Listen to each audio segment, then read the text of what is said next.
बुरी आदतों को कैसे छोड़ें। गंदी आदतों को छोड़ने का 5 प्रूवन सॉल्यूशंस।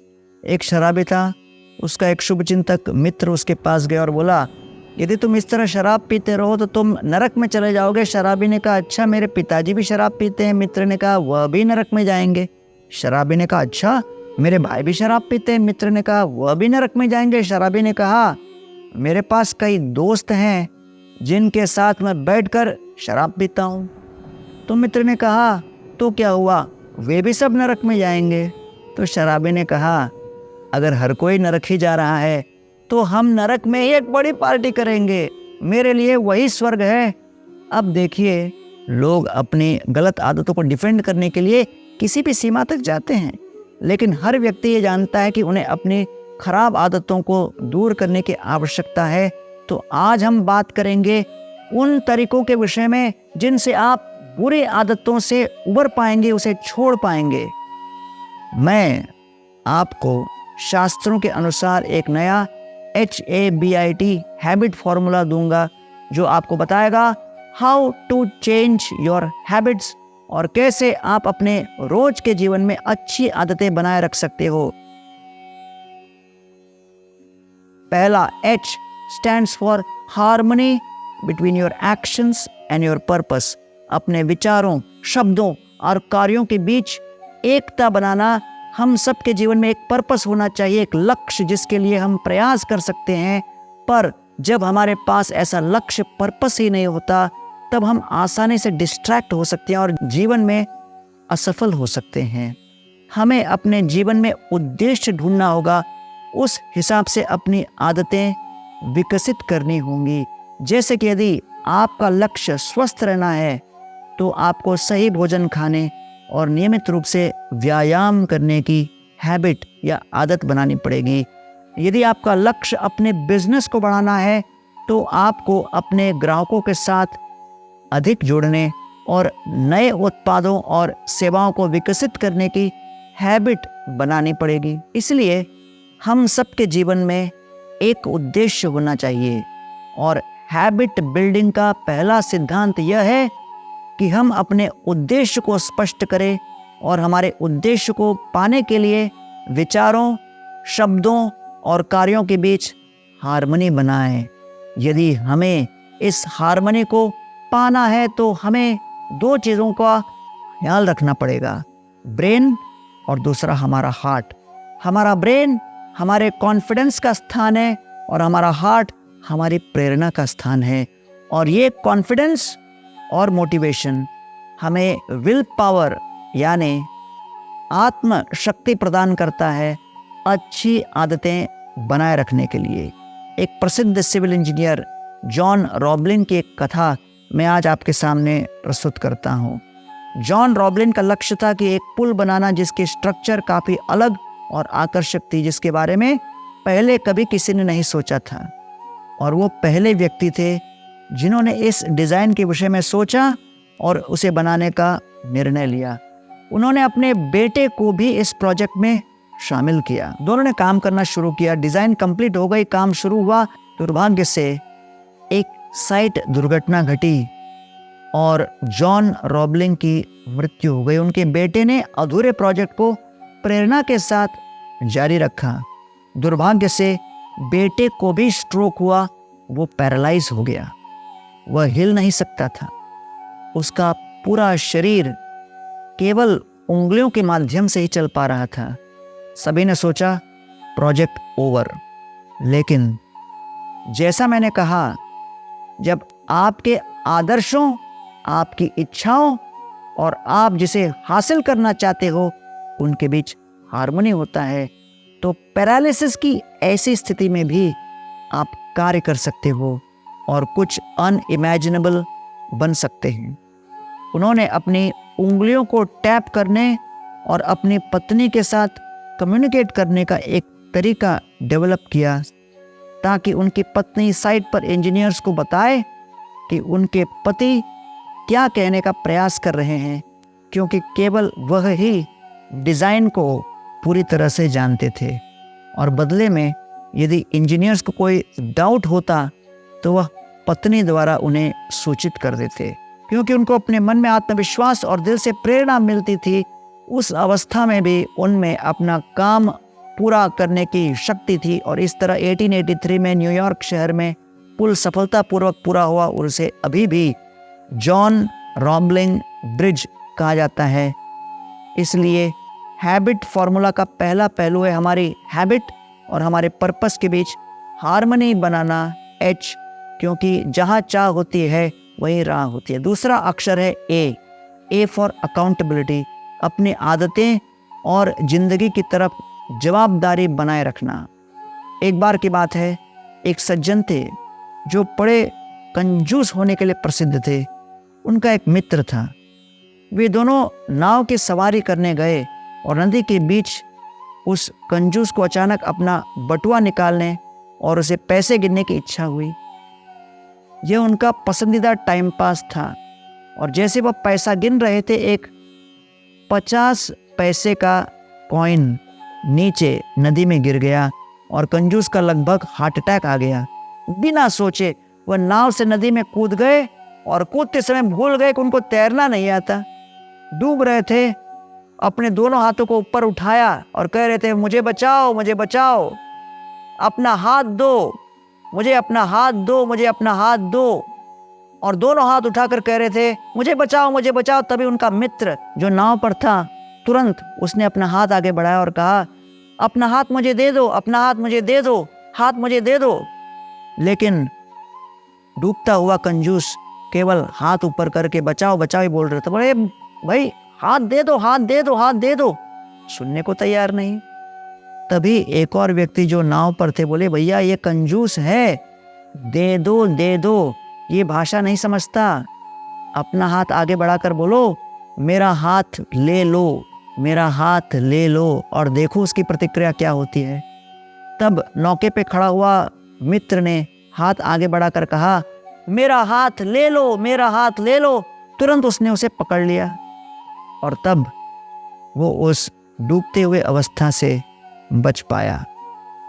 इस कहानी का मॉरल ये है कि जो कंजूस व्यक्ति था, वे अपने आदत के कारण मौत के इतने निकट होते हुए भी अपनी आदतों को छोड़ नहीं पाया। इसलिए आवश्यक है कि हम अपनी आदतों की अकाउंटेबिलिटी लें, यानी उसके प्रति जवाबदारी लें और किसी भी स्थिति में न छोड़ें। और इसलिए यदि आप आदतों को परिवर्तित करना चाहते हो, यह आपके लिए बहुत मायने रखता है कि आप अकाउंटेबिलिटी रखें और कंटिन्यूस हिसाब रखें कि आपकी आदतें अच्छी तरह से विकसित हो रही है अथवा नहीं। तीसरा अक्षर हैबिट में एच, ए के बाद बी फॉर ब्रेकलेस कंसिस्टेंसी, बिना रुके अपनी आदतों पर काम करना। क्योंकि ब्रेकलेस कंसिस्टेंसी, जैसा कि आप जानते हो, आप एक फिक्स्ड गतिविधि के साथ एक आदत परिवर्तन शुरू कर सकते हैं, लेकिन फिर कुछ समय बाद मन आपको विश्वास दिलाता है कि ठीक है, एक ब्रेक ले लो।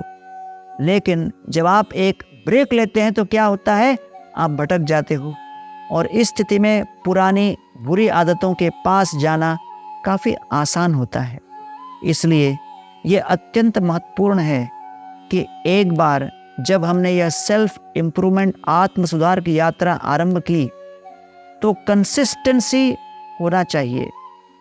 हमें अपने रास्ते से भटकना नहीं चाहिए। महाराष्ट्र में एक महिला की एक सुंदर कथा है। उसका नाम हीरकणी था। वह एक पहाड़ी पर शिवाजी महाराज के किले में दूध की सप्लाई करती थी। वह हर दिन दूध डिस्ट्रीब्यूट करती थी और वापस आकर अपने परिवार और विशेष रूप से अपने छोटे बच्चे की देखभाल करती थी।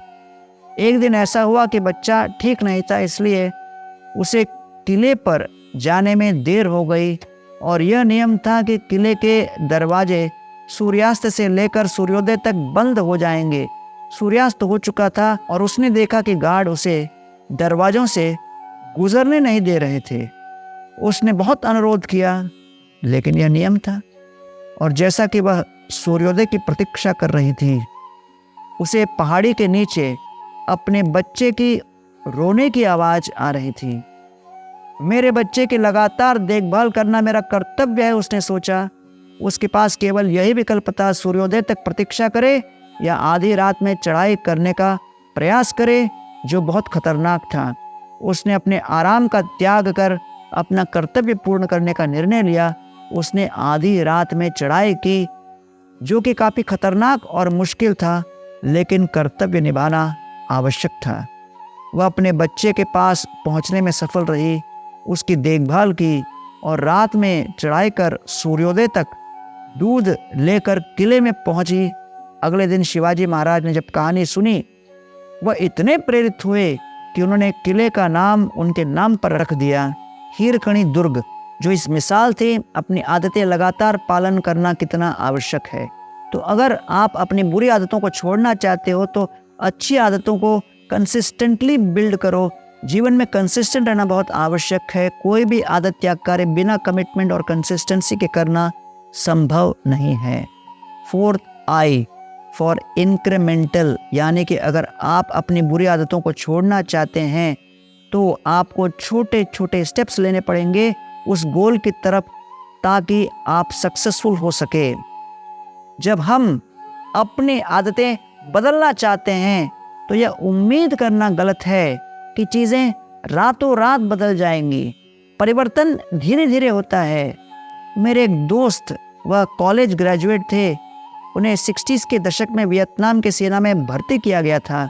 उनके पास कोई खास ट्रेनिंग नहीं थी, लेकिन जब वह जंगलों में वियतनाम की लड़ाई में गए, वो अचानक गोलियों की आवाज़ सुनी। उनके एक मित्र गोलियों से लहूलुहान हो गए और धरती पर गिर गए। तो अपने मित्र को धरती पर गिरा देखकर उन्होंने तुरंत उसको उठाया और कवच बनाकर अपने आप को बचाव करते हुए वह अपने पड़ाव की ओर आने लगे। और जब वह अपने पड़ाव की ओर अपने मित्र के मृत शव को लेकर आए और फिर उसे जमीन पर छोड़ा, तब मालूम पड़ा कि उनका मित्र वास्तव में मरा नहीं था, जीवित था। इसको देखकर पूरी सेना सचेत हो गई और मेरे मित्र को सेना ने अपने जान पर खेलते हुए मित्र के जान को बचाने के लिए वीरता पुरस्कार दिया। अर्थात उस परिस्थिति में वो जानते थे कि कायरता के कारण अपना बचाव के लिए उन्होंने अपने मित्र के शरीर को कवच बनाकर लाया, लेकिन उस परिस्थिति में उन्होंने उस पुरस्कार को स्वीकार ही कर लिया। इसलिए ये जानना आवश्यक है कि किसी भी आदत को बनाने के लिए कुछ समय लगता है, धीरे धीरे परिवर्तन होता है। एक प्रसिद्ध पहलवान मीलो की कथा है, एंशियंट ग्रीस की है। कुश्ती के लिए ओलंपिक में लगातार 5 गोल्ड मेडल जीते। उसने अपनी ताकत कैसे विकसित की? जब वह छोटा लड़का था तो उनके घर के पास एक बछड़ा पैदा हुआ और उस दिन ही उसने उस नवजात बछड़े को उठा लिया। अगले दिन उसने फिर से बछड़ा उठाया, इसके बाद के दिन उसने फिर उस बछड़ा उठाया। लगातार उसका डेली रूटीन था। अब वह 4 वर्ष के हो गए, लेकिन अब वो बछड़ा नहीं, फुल्ली ग्रोन बैल को उठा रहा था। उसने यह कंसिस्टेंटली किया और उस आदत को नहीं छोड़ा, इसलिए वो गोल्ड मेडल जीत पाया। इसलिए प्रिय मित्रों, अगर हमें परिवर्तन लाना हो, कुछ हासिल करना हो, तो हमें उसकी तरफ धीरे धीरे काम करना पड़ेगा, जिससे कि हमारा इंक्रीमेंटल ग्रोथ हो और बुरी आदतों से हम पीछा छुड़ा सकें। और फिर 5वां, बुरी आदतों को छोड़ने के लिए अंतिम अक्षर है टी फॉर ट्रिगर। जो चीज़ें आपको बुरी आदतों की ओर ले चले उसे ट्रिगर कहते हैं, और उस ट्रिगर से हमें बचना है। ट्रिगर एक सटीक समय हो सकता है, जैसे जब अलार्म बंद हो जाता है तो ट्रिगर करता है कि अब उठना है। दूसरा ट्रिगर पर्यावरण हो सकता है, जैसा माहौल हो उस प्रकार हम ट्रिगर हो। एक टूरिस्ट हिमालय की गुफा में आया और उसने एक योगी को देखा और कहा, अरे आपकी गुफा पूरी तरह खाली लगती है, आपके पास फर्नीचर नहीं, आपके पास सोफ़ा नहीं, आपके पास टीवी नहीं, अरे आपके पास तो वॉशिंग मशीन भी नहीं। योगी ने टूरिस्ट को देखा और कहा, मेरे प्रिय महोदय, आप मेरी गुफा में आए हैं। आपने भी मर्सिडीज या अन्य प्रकार के फर्नीचर या फ्रिज कुछ भी नहीं लाया। टूरिस्ट ने कहा, अरे भाई, मैं एक टूरिस्ट हूँ। योगी ने कहा, अरे भैया, मैं भी इस दुनिया में टूरिस्ट हूँ। इस कथा से ये पता लगता है कि योगी अपनी गुफा में ये सब चीज़ नहीं रखते थे, क्योंकि वह एक योग का जीवन जीना चाहते थे। उनके हिसाब से मटेरियलिस्टिक वस्तुएं उनको अपने गोल से अलग करती और उनकी आदतें बिगाड़ती। इसलिए उन्होंने कोई ट्रिगर नहीं रखा जो उनको अपने लक्ष्य से हटाए। जो लक्ष्य आप पाना चाहते हो उसके आधार पर अपने वातावरण को बनाना होगा, जिससे कि हमारा वातावरण भी हमारी आदतों पर प्रभाव डालता है। तीसरा ट्रिगर घटनाएं। कुछ घटनाएं हो सकती हैं जिसके कारण भावनाएं जागृत होती हैं। जैसा कि आप जानते हैं, जब आप व्हाट्सएप या फेसबुक पर नोटिफिकेशन देखते हैं या जब आप बजिंग की आवाज़ सुनते हो, तो आप कुछ भी कर रहे हो लेकिन आपका ध्यान आपके फ़ोन की ओर चला जाएगा, क्योंकि नोटिफिकेशन का घंटा आपके ध्यान को ट्रिगर करती है। इसलिए आपको कोई भी ऐसी घटना से दूर रहना चाहिए जो आपको अच्छी आदतों के लक्ष्य से अलग करे। चौथा है भावनाएं। ये सबसे बड़ा ट्रिगर है और फीलिंग्स नियंत्रित करना बहुत कठिन है। रूस ने 1939 में फिनलैंड पर हमला किया था। उन्होंने 4.5 लाख से अधिक सैनिकों के साथ हमला किया। फिनलैंड की सेना बहुत कमज़ोर थी। रूस ने 6,000 से अधिक विमानों और 4,000 टैंकों के साथ हमला किया, जबकि फिनलैंड के पास केवल 30 टैंक और 100 विमान थे। सभी ने सोचा कि फिनलैंड समाप्त हो जाएगा, हथियार छोड़ देगा। तापमान 0 से 40 डिग्री के नीचे था, लेकिन फिनलैंड को यह एहसास हुआ कि हमारे पास कोई और विकल्प नहीं। उन्होंने अपने डीपेस्ट इनरमोस्ट शक्ति को सामने लाया। देश की तरफ जो उनका प्यार हो वही भावना थी, और उन्होंने अपने संपूर्ण आंतरिक मानसिक कठोरता के साथ वापस लड़ाई लड़ी। अंत में मार्च 1940 में विंटर पीस ट्रीटी पर साइन किया गया और परिणाम यह हुआ कि रूस ने 9 लाख सैनिक खो दिए, फिनलैंड ने केवल 3 लाख सैनिक खो दिए। लेकिन अंत में रूस की जीत नहीं हो सकी। इसलिए कई बार हमें लगता है कि हम परिस्थितियों से जीत चुके हैं, लेकिन अक्सर यह केवल हमारी भावनाएं होती हैं जो वास्तव में हमें जीत दिलाती है। इसलिए भावनाओं पर नियंत्रण करना आवश्यक है, जिससे हमारी भावनाएं अगर हमें ट्रिगर करें तो वह सही तरीके से हो और अच्छी आदतें विकसित करे।